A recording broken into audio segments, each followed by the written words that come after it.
What's going on, boys and girls, and welcome back to Project Zangetsu.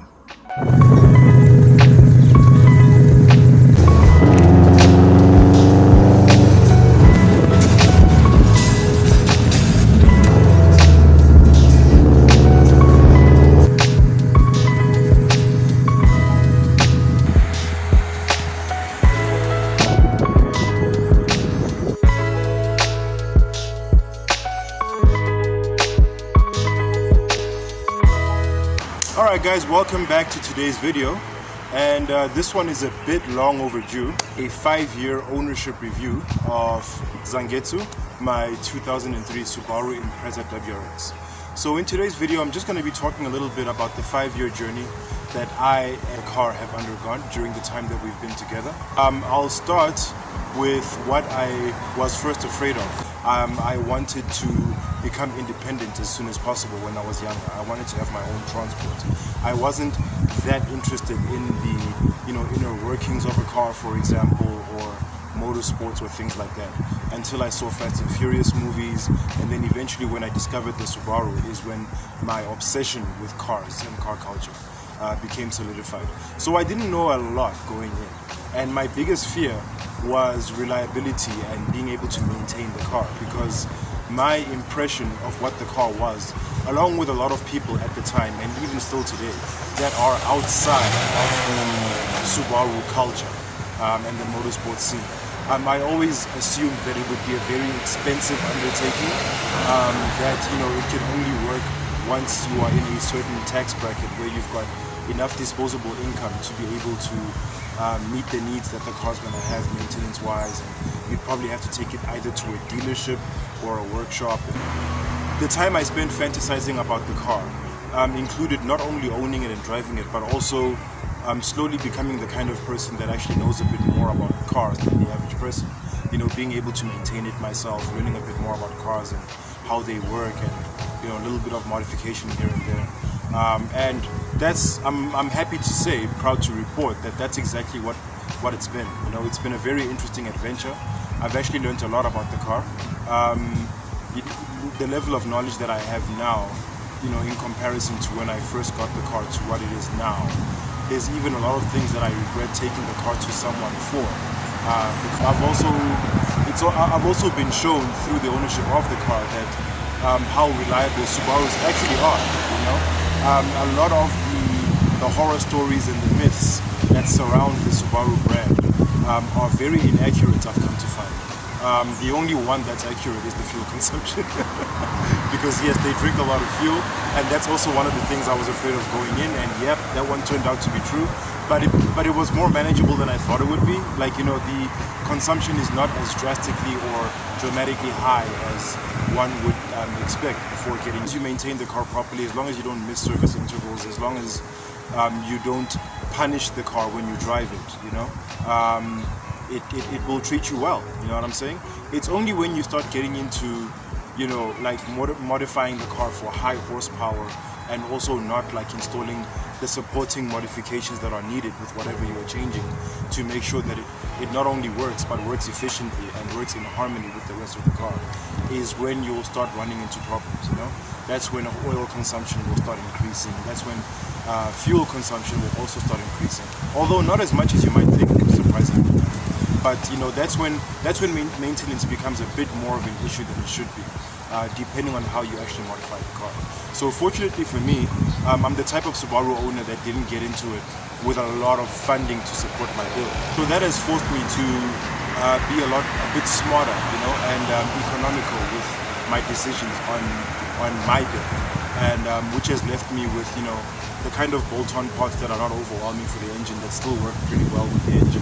Like at the moment we have a VF48 turbo, which it's a modification for what this car is, but it doesn't fall outside of the Subaru family. It's a turbo from a 2008 hatchback STI, so it still works pretty well with the EJS setup, and the top mount intercooler setup and things like that. The flow hasn't changed drastically. So to driving, yes, these cars were built for performance, but they weren't built for punishment. There's a difference between those two things. Driving the car fast, according to what it's capable of, is one thing. Driving the car fast each each and every time you get an opportunity to, even in situations where it's not necessary or you don't have enough runoff speed to build up boost, and therefore you're trying to force in a short amount of time. Now those kind of driving habits are the ones that are going to increase the rate at which your car becomes unreliable. So mechanical sympathy goes a long way when it comes to owning a Subaru. You know, as long as you just keep up. You know, the most important thing I've come to find when it comes to keeping the engine alive is oil. You know, the most important thing to make sure that you change at the time that you should change it in terms of interval is oil and water. Obviously, the engine also needs to be cooled as much as possible so that it doesn't overheat. But when it comes to spark plugs and air filters, you'll mostly suffer. I mean, yes, of course, it's a good idea to make sure you keep changing those too. But failure to change those on time you'll mainly suffer performance issues. You know, as far as the engine life is concerned, you won't be compromising that as much as you probably would be if you weren't doing your oil services. So yeah, let's take a quick walk around and let me show you some of the changes that the car has undergone in 5 years. Okay, so let's start with the exterior of the car. So as you can see, the bonnet's different. The car started its journey having a World Rally Blue SUBARU WRX bonnet. That has since undergone some changes for several different reasons. So one of the main reasons is that I had an accident with the car, my second one in the time of ownership, I'm ashamed to say.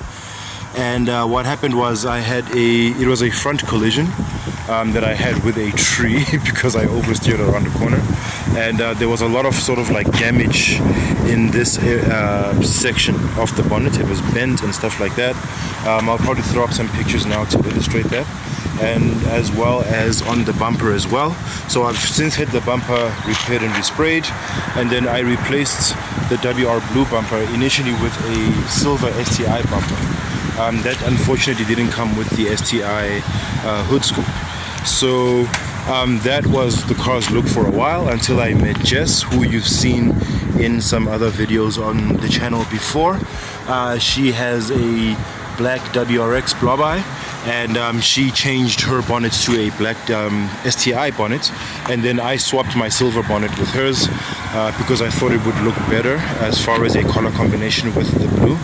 And then she was able to sell that bonnet and recoup her funds and stuff like that, and I got a free black bonnet. So that was a pretty cool change. Bonnet does need some work. It needs some color correction, and that's also in part based on the fact that I park somewhere where I don't have, like where I live, the parking lot doesn't have covering for the cars and stuff like that. So the sun is damaging my paint quite severely, which is one of the reasons why I'm gonna need to paint correct this bonnet at some point. I mean, ultimately, you know, just between me, you, and the universe, what I would really like is to put a carbon bonnet on this that has got, like, you know, some side venting on this side and all of that. Maybe a Cybon carbon fiber bonnets that I've seen online. They're very pricey. I am nowhere ready financially to make that kind of a purchase, but that is what I'd ultimately like. So maybe in the meantime, what I'll either do is paint correct this bonnet, or maybe put a carbon wrap on it in the meantime, to just sort that out. And then the other changes that have been made is I have some new wheels. Well, new to me. I bought these secondhand from my boy Triz, who used to own the black Hawkeye WRX Pro Drive. I bought these off of him for a pretty good deal. You know, it was time for me to change up the look of the exterior, and I think these complement the car very nicely. I've always wanted a set of bronze rims to put on the car, because I've always thought that they look good on it. So I've never been a fan of the typical STI blue and gold like most people are, but I'm willing to, because I feel like, you know, it's a little bit too ostentatious, but I'm willing to settle for bronze. I think that looks pretty nice. So those are the main changes on the outside. And then let's go into the inside. So no major changes on the inside. You know, just except that I've got this Android touchscreen unit that I've had for some time now. The unit does work. My favorite thing about it is that when you turn the key on, you get to see the Subaru logo as the thing loads itself up, so that's a pretty cool thing. And I've got this TRD gear knob. I don't think it's a genuine article, but I thought it looks cool, and I like the idea of putting a TRD gear knob in a Subaru. That's sort of like my own little creative license thing of paying homage to the fact that, you know, Toyota and Subaru are pretty much one company now, and they are also my two favorite automotive brands. You know, before this I used to own a 1990 or 1989 Toyota Corolla twin cam 16 valve GLI Executive. That's sort of like the car that got me introduced into being able to, you know, the notion of building cars and maintaining it, because it needed a lot of work, and I learned a lot during my time owning that car. So it was nice to know that, you know, my dream car eventually would end up being in the same company as that. So that's why I have that. Otherwise, nothing really major in the interior. So let's go and have a look at the heart of the beast.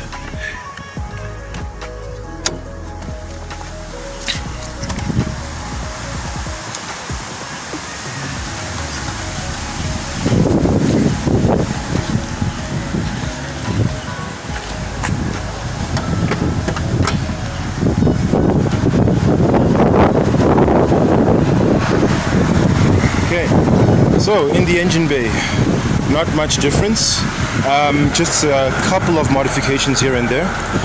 The first one that I ever did was I disconnected the stock bypass valve from its recirculation pipe, and Wayne Hay provided me with that like stopper for the recirculating air, just so that the dump valve can vent to atmosphere, so you get that nice sound whenever you change gears after getting into boosts and stuff. One of my favorite things I've always liked about turbocharged cars, even before I knew exactly what turbochargers do to an engine. I was always a big fan of it, you know, since the Fast and Furious movies and stuff. You'd hear that sound a lot in those movies. So that was the first thing I did. And then the next thing in terms of order would have to be this aluminium radiator, which was installed by Andre Fury from Fury Racing. This was a nice sort of maintenance mod addition to what's in the engine bay so far, because basically I can never expect my radiator to leak for any arbitrary reason, which is a very nice thing. It's like, you know, it adds to the whole peace of mind motoring part of things. You know, like, you know, track cars also use this setup, so it's a nice thing to have as, you know, a car enthusiast and a boy racer or a ricer, whatever you want to call it, that I am. And then I've also got this radiator shroud with the Subaru logo on it. Got it from my good friend Michael, who owns a Forester. We met some time ago. He became a subscriber of the channel, and he gifted me with this radiator shroud. He initially bought it for his Forester, but turned out that it wasn't compatible, so he allowed me to have it, and then I made a video about it. Find the link in the corner here on the card if you haven't seen that. But that's about it as far as engine bay dress up is concerned. And then here we have a VF48 turbo. Now this is a controversial modification that I made here in the car. I was very sort of like, I guess, hasty when I made the decision to do the turbo upgrade, because number one, I wasn't sure what turbo was currently in the car at the time. I assumed the car was stock, so I assumed it was the stock Mitsubishi TD04 turbo that normally comes in WRXs of this shape. But it turns out that the previous owner had actually fitted a VF35 turbo in the car, which is basically the turbo that you find in the STIs of this generation. And it was already tuned for that, and so on and so forth. So now my struggle is to either tune the car so that it works efficiently with the VF48 turbo, or actually go back to a VF35 turbo so that the tune works with the turbo in any case, and you don't have to do any tuning. So I'm leaning more towards option number 2, because the VF35 turbo actually, you know, spooled a lot better than this one does, and I've even done some research, and a lot of people agree about the fact that It's better to have the VF35 because its boost lasts longer and it actually spools a lot earlier than what the VF48 does. And another thing is that the VF48 was initially designed for a 2.5 liter car because the 2008 hatchback STIs by that time were already on the EJ257 engines, which were the 2.5 liter STI engines. And that's the engine that this turbo was initially designed for. So it's part of the reason why I'm experiencing a lot more turbo lag when I get on it now. It flows the same as a VF35, so technically you don't actually have to make tuning changes, but because of the fact that the VF35 was designed for a 2 liter engine and not a 2.5 is one of the biggest reasons why I should be going back to a VF35 turbo. So I'm currently in the market to buy one of those. I don't have the capital yet, but I am sourcing the net for one currently. So if anyone has any leads, let me know in the comment section down below. But otherwise, that will do it for the changes that the car has undergone in the last 5 years. Not much else has done. I still have the same STI rear wing. I still have my STI corner splitters in the front bumper. I would like to get a front lip at some point and some rear spats for the rear bumper. But yeah, in the meantime, she's gonna need some TLC because of everything she's been through. You know, she needs a respray, a complete respray, because of where I park the car, you know, on a regular basis. And then, you know, some dents here and there also need to be taken care of on the car whilst we do that. There's one that's particularly bad on the right front fender. That right there needs to be taken care of. That happened during the accident when the bumper sort of like, you know, scraped upwards and took a chunk out of the fender. But other than that, oh yeah, and I'd like to get some OEM STI side skirts of this generation. I think that would be a nice exterior upgrade. But yeah, that's basically it for our 5-year review. You know, she's been treating me well. The only real problems I've ever actually had in the car, which I think I mentioned in a previous videos when I was talking about the reputation that Subarus have for being unreliable. The only real problems I've had with this car were the ones that were caused by the accidents that I've had in it. You know, outside of that, when those things were sorted out, the car was basically back to being, you know, crisp and reliable. And it didn't present me any follow-up issues. And I think that also has a great deal to do with the people that I took the car to work on. People like Wade Performance, a very reliable and honest Subaru workshop and mechanic. You know, he does very good work on these cars. He's a race car driver himself, so he has a very intimate knowledge as to how they behave and how they function, you know, and what to do to them when they need work. So other than that, the only wear and tear issues I've had was when I first got the car, I had to replace the rear diff. And then I've had, you know, the usual brake pad issues. I've replaced the clutch once. Not even that it was slipping or anything. I just had the money to do it at the time, and I thought it would be a good idea just to make sure it's good. But otherwise, I wouldn't say I've had clutch issues. I've had a slave cylinder go out on me, but that was an easy fix. Other than that, I wouldn't say the car has like given me nightmares, you know. The biggest thing I deal with is petrol consumption. So I'm pretty happy to report that, you know, because I didn't know that going in. In the beginning, I thought I would like have a terrible time trying to maintain this car, but it's been easier than I thought. So I've been having a lot of fun, and I'm very thankful, you know. And I guess this will also be the closing of today's video. I hope you guys enjoyed it. Any of you guys watching that also maybe have Subarus, maybe share some stories about your 5-year journey or your 10-year journey, or if you're still on your way to 5 years, whatever you might want to contribute. I'd be interested to hear what everybody else in the community is experiencing. I mean, I'm still on my first engine, touch wood, you know. I've been very fortunate to be able to say that as well. But that's going to be it from me, guys. Thanks for watching this video. Those of you that have stayed this far, I really do appreciate the support.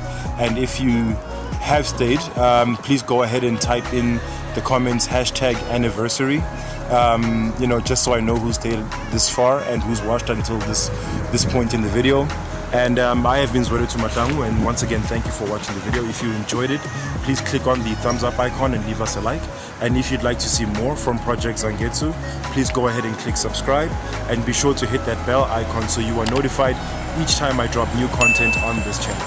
And as usual, people, stay awesome, stay chasing your dreams, and take care of each other to infinity and beyond.